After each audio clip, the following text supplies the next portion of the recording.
Hello everyone, this is इकरा नवाज़ और आज हम जिस टॉपिक पे बात कर रहे हैं वो है गवर्नमेंट ऑफ इंडियन एक्ट 1935।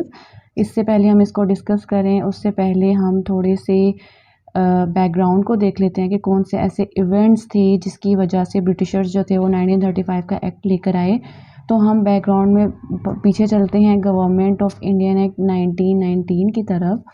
ये इसमें बेसिकली जो ब्रिटिशर्स थे वो ब्रिटिश इंडिया के अंदर कॉन्स्टिट्यूशनल रिफॉर्म्स लेकर आए, लेकिन इन रिफॉर्म्स के साथ उन्होंने एक बात इंडियंस को बता दी कि 10 साल बाद हम एक कमीशन अपॉइंट करेंगे जो कि देखेगा कि इस एक्ट ने कितने अच्छे से वर्किंग की है, इसमें कौन से ड्रॉबैक्स हैं, कौन सी हमें कॉन्स्टिट्यूशनल अमेंडमेंट्स जो हैं वो करनी चाहिए हैं, तो वो कमीशन डिसाइड करेगा।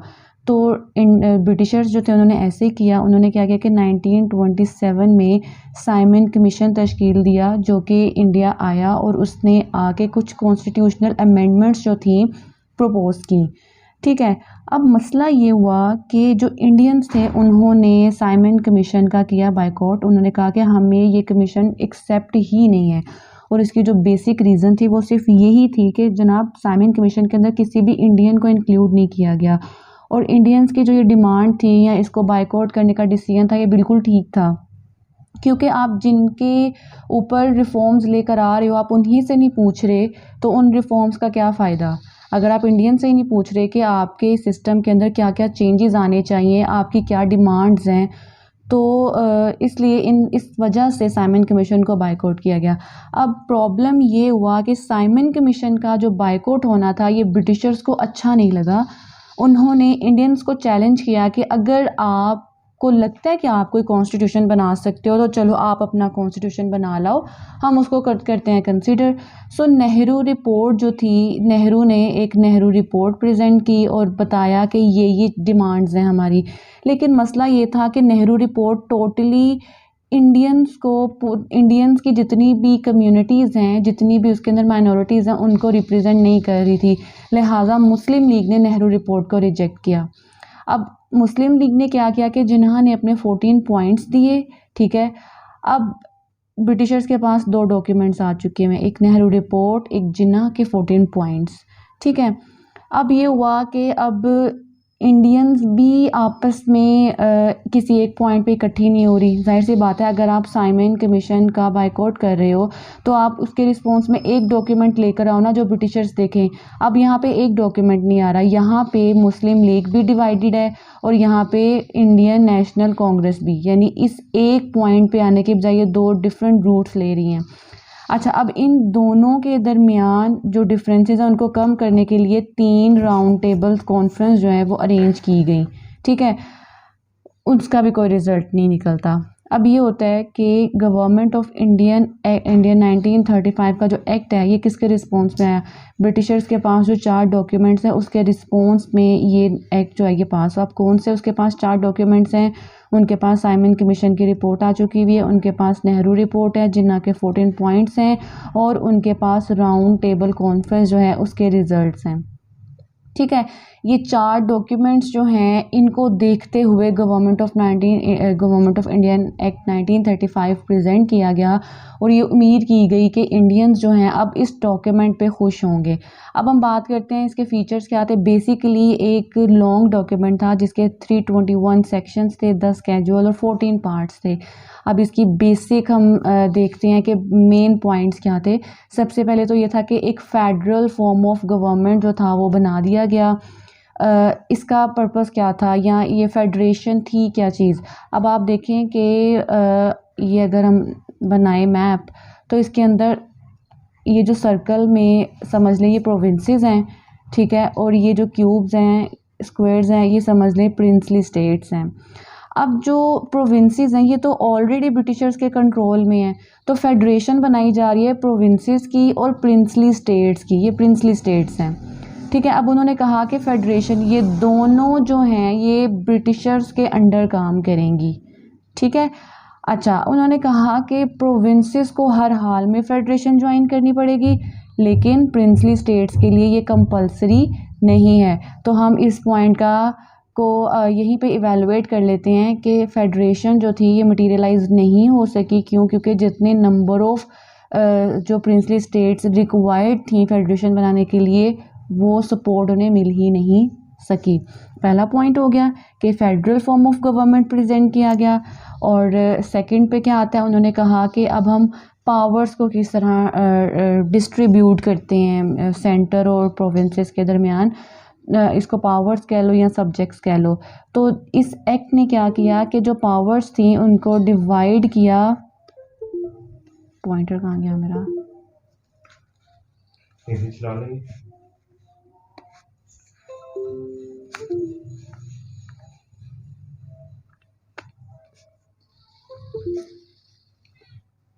Okay, sorry for the delay. Okay, so basically ये हुआ कि पावर्स जो थी उनको डिवाइड कर दिया गया सेंटर और प्रोविंसेस के दरमियान। अच्छा, अब जो फेडरल फॉर्म ऑफ गवर्नमेंट के अंदर जो फेडरल लिस्ट थी उसके अंदर 59 सब्जेक्ट्स थे, प्रोविंसेस के पास 54 थे, और जो कंकरेंट लिस्ट थी उसमें 36 थे। कंकरेंट लिस्ट में ये होता है कि दोनों के पास राइट है, फेडरल के गवर्नमेंट के पास भी राइट है और प्रोविजनल गवर्नमेंट के पास भी राइट है कि वो उसके ऊपर लेजिस्लेशन कर सकती है, अपने अकॉर्डिंग उसको मॉडिफाई कर सकती है। और जो रेजिडुअल पावर्स थी वो थी वाइसरॉय के पास। नेक्स्ट पॉइंट देखते हैं, प्रोविजनल ऑटोनॉमी। ठीक है, ये द मोस्ट वांटेड प्रोविजन थी जो कि इंडियंस चाहते थे। वो चाहते थे कि प्रोविंसेस को ऑटोनॉमी दी जाए, वो अपने सब्जेक्ट्स के ऊपर ख़ुद लेजिस्लेशन कर सकें, ऑटोनमस हों, ठीक है, अपने डिसीजंस खुद ले सकें। ब्रिटिशर्स ने कहा ओके, हम आपके प्रोविंसेस को ऑटोनॉमी देते हैं। ठीक है, डायरकी जो थी वो ख़त्म कर दी गई प्रोविंसेस से, लेकिन डायरकी को फेडरल जो सेंटर था वहाँ पे इंट्रोड्यूस करवा दिया गया था। अब डायरकी क्या है? डायरकी इस तरह से है कि जैसे ये प्रोविंस है ना, तो प्रोविंस के अंडर दो अगर हम देखें सेक्शंस हैं, एक है लेजिस्लेशन और एक होती है एग्जेक्टिव। तो एग्जेक्टिव के दो विंग्स बना दिए गए हैं, यानी एग्जेक्टिव के पास अगर 10 पावर्स है ना, जो एग्जेक्टिव ने जिनके ऊपर काम करना था, अब हमने इसको डायरकी का मतलब है कि हमने दो विंग्स बना दिए और दोनों के पास 5-5 पावर्स दे दी हैं। एक विंग सिर्फ इसी पे काम करेगा, एक विंग सिर्फ इन 5 पे काम करेगा। तो ये डायरकी थी, प्रोविंसेस से ख़त्म कर दी गई। अभी जो एग्जेक्टिव है ये 2 पार्ट्स में डिवाइड होने के बजाय खुद ही अकेला एक डिपार्टमेंट के तौर पर इन 10 के ऊपर काम करेगा। लेकिन जो डायरकी है इसको इस सेंटर लेवल पे इंट्रोड्यूस करवा दिया गया। खैर, हम देख रहे हैं कि प्रोविजनल ऑटोनॉमी की बात करते तो ठीक है, डायरकी हमारे प्रोविंसेस से ख़त्म कर दी गई है। ठीक है, जो गवर्नर होगा वो हमारी एग्जेक्टिव का हेड होगा। ठीक है, उसके बाद उन्होंने क्या कहा कि जो एक काउंसिल ऑफ मिनिस्टर जो है ना, वो हमारे गवर्नर को एडवाइस करेगी। ठीक है, अब बात यह है कि जो मिनिस्टर्स जो हैं वो रिस्पॉन्सिबल होंगे प्रोविजनल लेजिस्लेशन के, जो इनको कंट्रोल करेंगी। ठीक है, और लेजिस्लेशन के पास ये एक राइट है कि वो उन मिनिस्टर्स को रिमूव भी कर सकती है।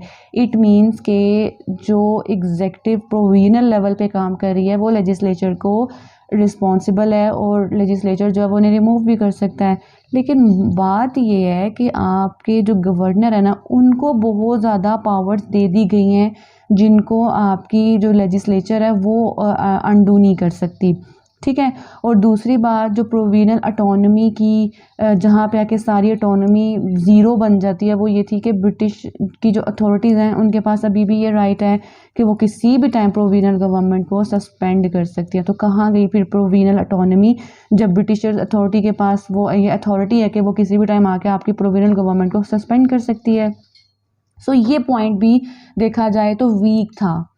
अब डायरकी एट सेंटर, ये हमने अभी बात की थी कि डायरकी जो थी वो सेंटर में। अब जो हमने बात की कि जो आपका एग्जेक्टिव है उसके पास इसको दो विंग्स में कन्वर्ट कर दिया गया है, यानी पावर्स को डिस्ट्रीब्यूट कर दिया गया। तो बात ये थी कि फेडरल लिस्ट के अंदर जो पॉइंट्स है ना 59, उनको डिवाइड कर दिया गया रिजर्व और ट्रांसफर्ड सब्जेक्ट्स के अंदर। ठीक है, अब हम बात करते हैं कि रिजर्व को कौन देख रहा है और ट्रांसफर्ड को कौन देख रहा है इस एग्जेक्टिव के अंदर। तो जो रिजर्व सब्जेक्ट्स हैं ना हमारे, उनको कंट्रोल करेगा गवर्नर जनरल, और गवर्नर जनरल के साथ उसकी एडमिनिस्ट्रेशन, जिसके अंदर सिर्फ 3 काउंसलर होंगे जिन्हें वो खुद अपॉइंट करेगा। ठीक है, अभी बात हो रही है रिजर्व की, यानी गवर्नर जनरल के साथ उसके 3 काउंसलर जो हैं वो रिजर्व सब्जेक्ट्स के ऊपर काम करेंगे। इसके अलावा ये है कि ये जो काउंसलर्स हैं ना, ये लेजिस्लेचर को रिस्पॉन्सिबल नहीं है, जो मर्ज़ी करते फिरें। जो सब्जेक्ट्स इसके अंदर आते हैं वो डिफेंस आ गया, एक्सटर्नल अफेयर्स आ गया, press, police, taxation, justice, power, resources और ट्रैवल अफेयर्स, ये सब इसके अंदर आते हैं। अब हम बात करते हैं ट्रांसफर्ड सब्जेक्ट्स की। तो ट्रांसफर्ड सब्जेक्ट्स जो हैं इनको भी, इसका भी हेड गवर्नर जनरल ही हो गया, लेकिन इसके साथ होंगे इसके साथ काम करेंगे कौंसल ऑफ मिनिस्टर्स। ठीक है, इसकी तादाद 10 या 10 से कम होनी चाहिए, ज़्यादा नहीं होनी चाहिए। ठीक है, अब बात यह है कि लेजिस्लेचर को ये रिस्पॉन्सिबल हैं, लेजिस्लेचर के पास ये राइट है कि इनको रिमूव भी कर सकता है। ठीक है, इसके अंदर जो डिपार्टमेंट्स आते हैं, लोकल गवर्नमेंट है, फॉरेस्ट है, एजुकेशन और हेल्थ है। लेकिन इसके बाद फिर बात आ जाती है प्रोविंसेस के अंदर गवर्नर के पास ट्रिमेंडस पावर्स थी। यहाँ पे उन्होंने क्या किया कि गवर्नर जनरल को इक्विप कर दिया स्पेशल पावर्स के साथ कि वो ट्रांसफर्ड सब्जेक्ट्स के ऊपर जो है वो उधर भी इंटरफेयर कर सकता है। यानी देखा जाए तो काउंसिल ऑफ मिनिस्टर्स जो हैं उन्हें ट्रांसफर्ड सब्जेक्ट्स को देखना चाहिए, लेकिन गवर्नर जनरल जो यहाँ भी छेड़खानी कर सकता है, यहाँ भी छेड़खानी कर सकता है। ठीक है, इट मीन्स कि गवर्नर जनरल की पावर्स की वजह से ये जो डायरकी है ये ठीक से काम नहीं कर सकती। अच्छा, अब बात करते हैं बाई कैमरल लेजिस्लेचर की। यानी एक लेजिस्लेचर जो है ये भी बाई कैमरल हो गया, जिस तरह हम लोग एक नेशनल असम्बली है और एक है सेनेट, यानी एक लोअर हाउस है और एक अपर हाउस है। इसको 2 विंग्स में डिवाइड कर दिया गया और ये फेडरल लेवल पे किया गया। हाउएवर कुछ प्रोविंसेस के अंदर भी बाई कैमरल लेजिस्लेचर इंट्रोड्यूस कराई गई। जो प्रोविंसेस थे जहाँ पे कराई गई वो बंगाल, मद्रास, बॉम्बे, बिहार, असम और यूपी थे। अच्छा, आप बात करते हैं कि 2 हाउसेस कौन कौन से थे। पहला हाउस है फेडरल असम्बली। ठीक है, पहला हाउस है फेडरल असम्बली जिसको लोअर हाउस कहते हैं, और जो दूसरा हाउस है वो है काउंसिल ऑफ स्टेट, इसको अपर हाउस भी कहते हैं। इसके अलावा वो क्या कहता है कि जो हमारा लोअर हाउस है उसका टर्म होगा 5 ईयर्स। ठीक है, अब बाई कैमरल लेजिस्लेचर है तो इट मीन्स के जो लोग आ रहे हैं इसके अंदर वो इलेक्ट होके आ रहे हैं, लेकिन उन्होंने तो कहा था कि फेडरल फॉर्म ऑफ गवर्नमेंट होगा जिसके अंदर जो प्रिंसली स्टेट्स हैं वो भी कंट्रीब्यूट करेंगी।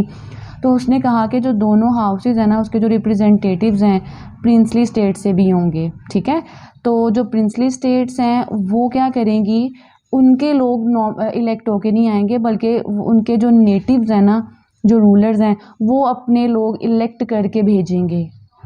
ठीक है, लेकिन जो प्रोविंसेस है वहाँ पे ऐसे नहीं होगा, प्रोविंसेस के अंदर आप इलेक्ट होकर ही आएंगे। तो इट मीन्स कि जो बाई कैमरल लेजिस्लेचर या जो ये फेडरल सिस्टम बन रहा है ये भी इक्वालिटी या इक्विटी को जस्टिफाई नहीं कर रहा।